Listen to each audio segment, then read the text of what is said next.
In 1744, a teenage German princess rolls into Russia like a tourist with a suitcase full of ambition. Her name, Sophie.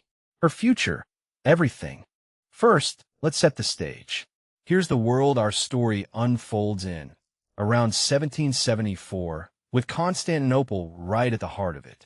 Sophie converts to Orthodoxy, takes the name Catherine, and begins learning Russian at warp speed. Her tutor is impressed. Her future husband, Peter, is not. Catherine marries Peter, the heir to the throne. The wedding is grand. The marriage is a dud. Peter prefers toy soldiers to his bride. While Peter plays with his tin soldiers, Catherine reads Voltaire and plots. She's not just a pretty face. She's a brain with a crown on layaway. In 1762, Peter becomes czar and immediately makes enemies by worshipping Frederick the Great. Catherine watches, horrified, as he throws Russia's victories away. Catherine, with the help of the Orlov brothers and Princess Dashkova, stages a coup. Peter abdicates, and Catherine becomes Empress. Plot twist, she's better at it. August 21st, 1745. Catherine and Peter tie the knot in St. Petersburg. But this isn't a love story. It's a business merger. The bride and groom exchange vows. Catherine swears to love and honor. Peter swears he'd rather be playing with toy soldiers. After the ceremony, the new couple greets the court. Catherine charms everyone. Peter manages to insult the ambassador from France. Now the big move, the road from St. Petersburg to Constantinople. That night, Peter leaves the wedding feast to go play with his soldiers. Catherine stares after him, realizing she's married child. Meanwhile, the imperial crown glitters in the display case. Catherine gives it a long, hungry look. That's not a wedding gift, that's a target. The marriage is official, but the honeymoon is a cold, silent palace. Catherine starts reading political philosophy instead of love letters. June 28th, 1762. Catherine wakes up before dawn, not for a spa day, but to overthrow her husband. She's got a plan, a horse, and a very supportive Orlov brother or two. Catherine mounts the white horse, and the Imperial Guard, who totally love her, not Peter, cheer. She looks like a warrior queen, if warrior queens wore borrowed uniforms and had a slight "I can't believe this is working" grin. Off they trot to the Winter Palace, Catherine leading the charge. Peter, meanwhile, is probably still in his pajamas, wondering why his toy soldiers are suddenly all for his wife. At the palace, Catherine is declared empress. Peter signs an abdication faster than you can say "I never wanted this anyway." He's packed off to a country estate, where he'll meet a mysterious end and a very suspicious bottle of wine. September 22nd, 1762. Moscow. Catherine walks into the Assumption Cathedral, not as a bride, but as the boss. The crown jewelers have been up all night, sweating over a new crown. The crown is a masterpiece, 5,000 diamonds, a 398-carat ruby, and a red velvet cap.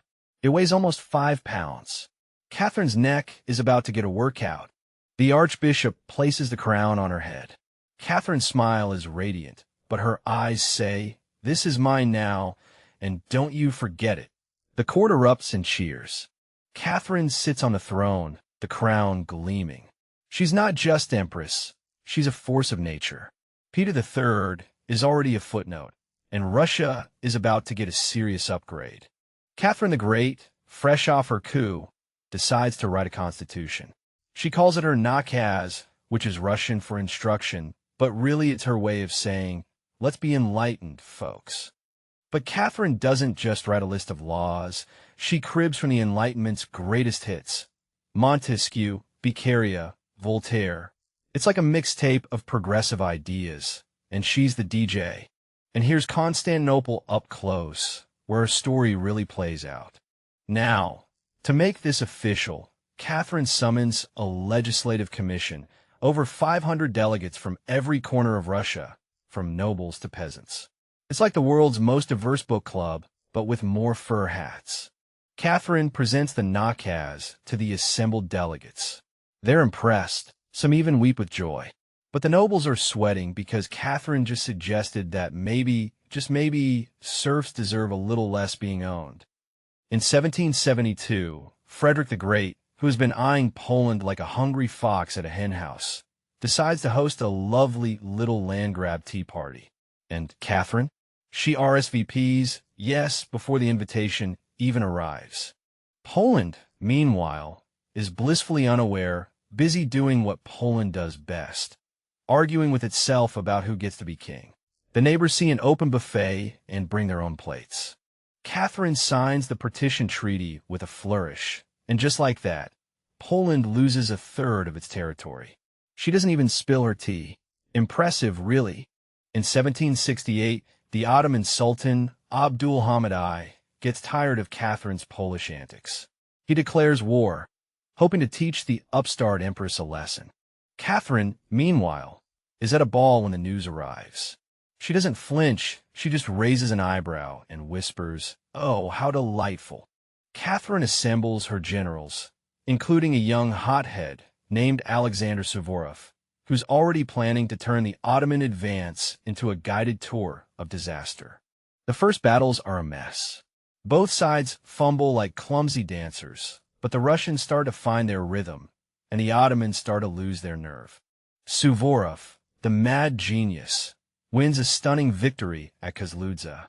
He's outnumbered, but he charges anyway, because apparently he missed the memo on self-preservation. The Russian fleet limps into Chesma Bay, looking less like a navy and more like a floating yard sail.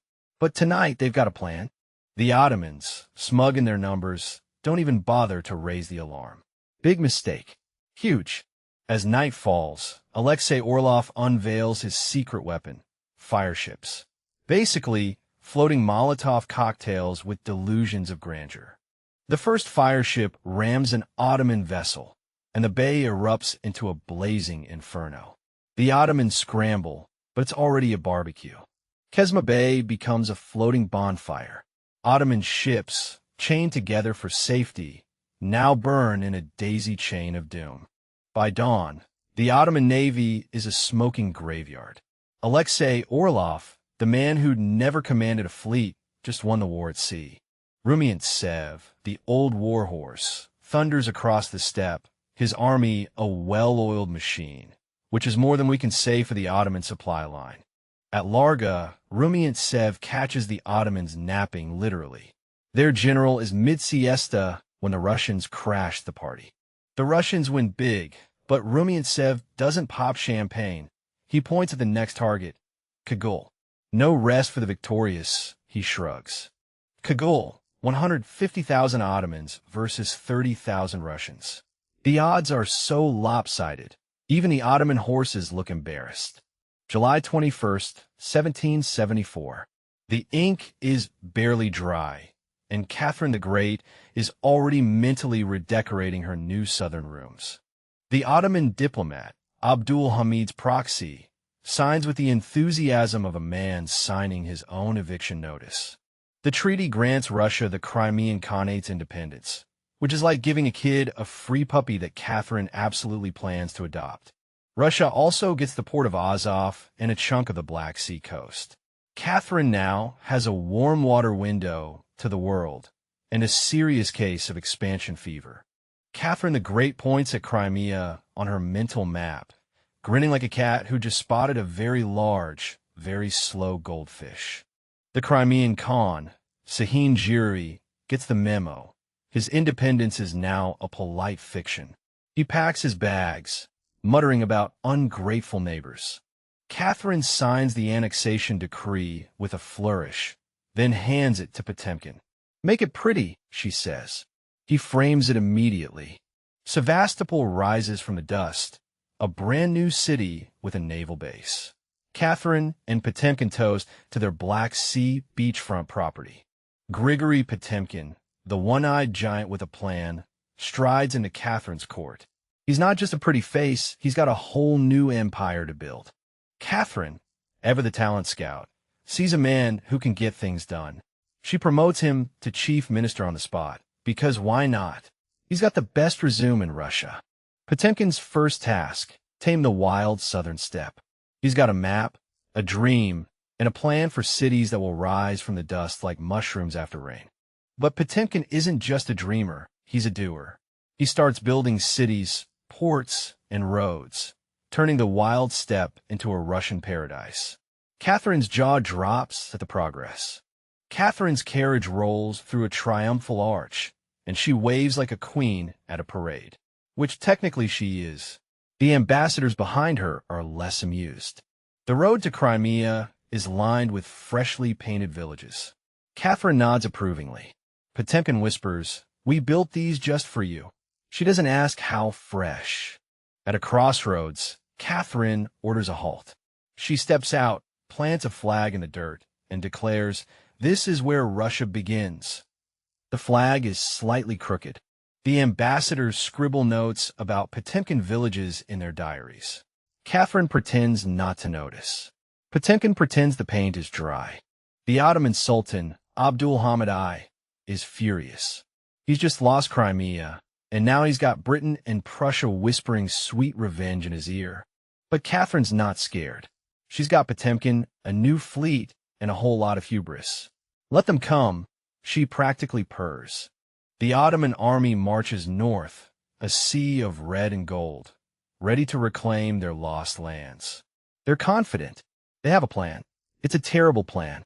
The Russians see them coming and just wait, because they've got the Black Sea Fleet, and the Ottomans are about to get a very rude naval awakening. Potemkin stares at Ochakov's walls through his one good eye, and he's not impressed. He's seen bigger, he's seen taller, and he's brought a very large hammer. The siege drags on. Months pass. Potemkin's soldiers grow bored, playing cards and complaining about the lack of decent tea. Ochakov just sits there, smugly. Suvorov, the madman, decides enough is enough.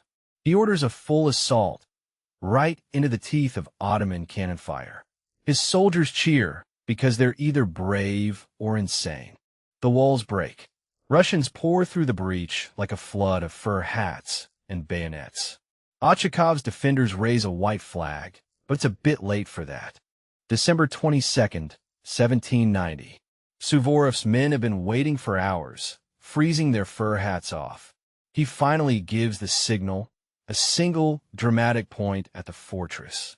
The Russians swarm the walls like angry ants at a picnic. Suvorov, watching from his horse, yells, "To the breach," as if they needed the encouragement. Inside, the Ottoman defenders fight bravely, but they're outnumbered and outcrazied. The Janissaries, brave as ever, are slowly pushed back. By noon, Ismail falls. The Russian flag rises over the fortress, and Suvorov gives a modest shrug. A fortress is only as good as the people inside it. Catherine and Frederick meet again, this time with a map of Poland on the table. Catherine grins, Frederick smirks. It's a land grab party, and everyone's invited. The Polish Sejm, forced to approve the partition, looks like a bunch of kids told to share their candy. They sign, but their faces say, "We'll remember this." Poland shrinks on the map like a deflating balloon. Catherine pats her belly, satisfied. Frederick tips his hat. Another successful diplomacy session. Catherine, Frederick, and Joseph II sit around a table with a cake shaped like Poland. Catherine holds the knife, grinning like a kid at a birthday party. But the cake is actually a real map, and Poland is the last slice. The three monarchs grab their forks, ready to devour it. Poland's last king, Stanislav August Poniatowski, watches from the corner, clutching a crown that's now just a souvenir. With one final bite, Poland vanishes from the map, and Catherine pats her belly, satisfied. The other two monarchs nod, wiping crumbs from their lips. November 17th, 1796.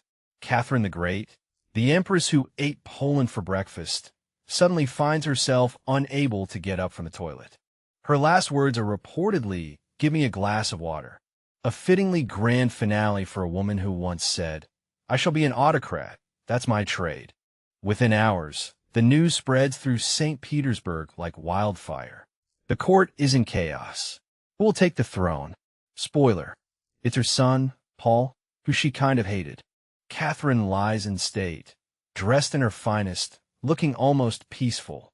Her mourners weep, but some secretly wonder if she's just faking it to avoid paying taxes.